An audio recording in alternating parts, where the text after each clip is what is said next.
Gusto mo bang malaman kung nagsisinungaling or nagsasabi ng totoo yung partner mo, mapalalaki or babae ito?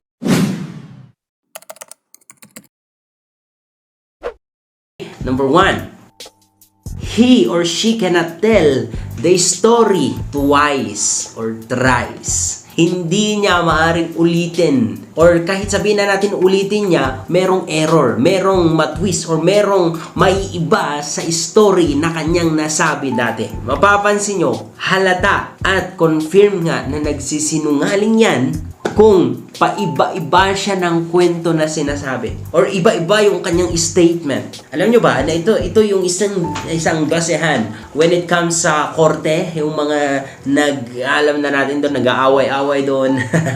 Ang tinitignan nila kung kumusta yung statement mo nung day 1, day 2, day 3. Kung consistent ba. Kasi kung hindi, big chances na nagsisinungaling.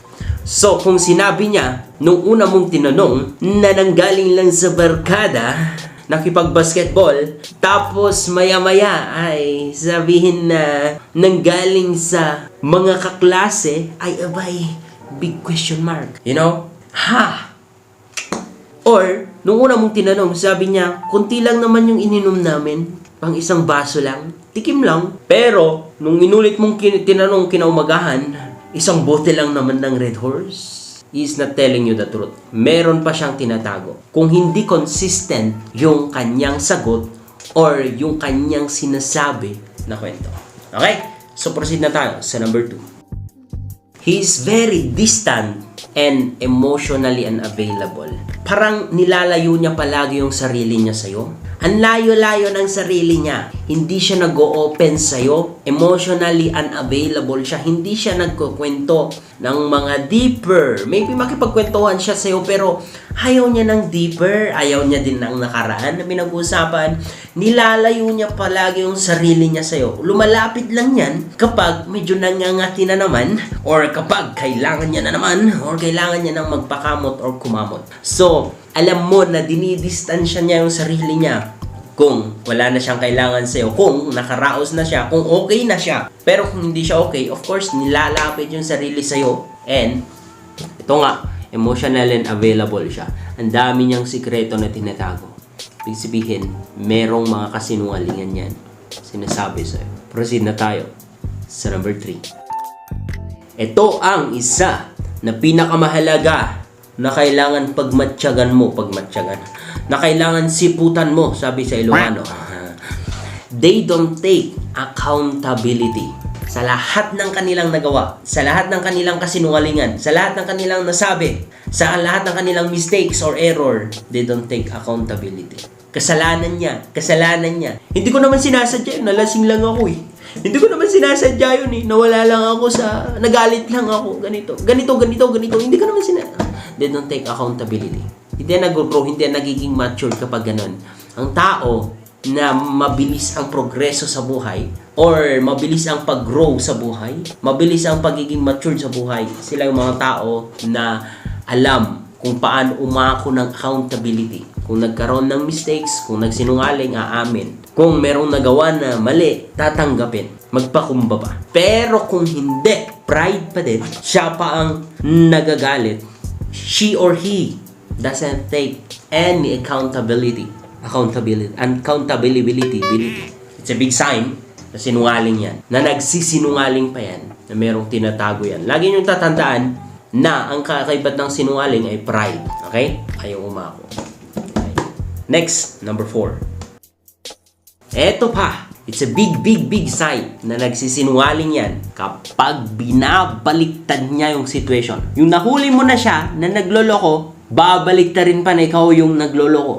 Yung siya na yung may ginagawang mali, babaliktarin pa yung situation. It's a big sign, kaibigan, na sinungaling yan. In the first place, he or she doesn't take accountability. Babaliktarin pa niya yung situation.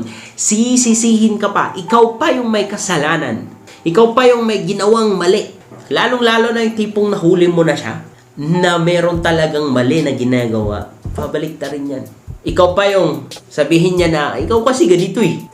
Ikaw kasi, hindi mo ako binibigyan ng oras. Although sometimes tama, pero wrong pa din yung ginawa niya. Ikaw kasi, hindi mo ako na-appreciate eh. Ikaw kasi, hindi mo naman na ako mahal. Naniwala ka naman, siya nga. Oy, the big sign na sinungaling yan. Please, red flag po ang sinungaling. Ang hirap mag-work ang isang relationship sa sinungaling na partner. Ang hirap umusad ng relationship nyo. Ang hirap nyo malamdaman ang pagmamahal. Kasi palaging may trust issues kapag may sinungaling relationship. Okay, last but not the least, number 5. Extremely defensive. Grabe! Kahit ano pa yung sabihin mo, kahit naaptuhan mo na, kahit ang dami ng ebidensya, kahit andyan na yung chat nila, kahit andyan na yung mga conversation nila, kahit ang dami nang nagpapatunay na talagang meron siyang ginagawa, wala pa din. Very defensive. Ang dami niyang dami niyang sinasabi. Very defensive sa kanyang sarili. Ganito ang sakit ng mga tao na hindi umaako ng kasalanan, sinungaling, ma-pride. Kasi iniisip nila na tama sila hanggang nagiging reality sa kanila where in fact mali sila. Ang hirap po na may ganitong partner, please lang, red flag po. Kung alam mo na ganyan siya, move na, kaibigan. Move na. Pero, hindi ko naman sinasabi na hindi siya magbabago. It's up to you. If you're willing to compromise your plans, your future, your focus, your life, then mag-stay ka hanggang sa umayos siya, hanggang sa magbago siya. But, if I were you, ipasa Diyos mo na lang. Mag-focus ka na sa sarili mo, sa goal mo, sa buhay mo, you know. You're just wasting your time sa ganyang klase ng tao. Sinungaling. Hirap po, mahirap makisama sa sinungaling. Okay? Baka madamay ka pa someday somehow. Baka ikaw masira din. So, that's it for today's video. I hope na meron kayong natutunan. I hope na pakishare nyo naman itong video na to. Alam, ingat po kayo palagi and God will bless you.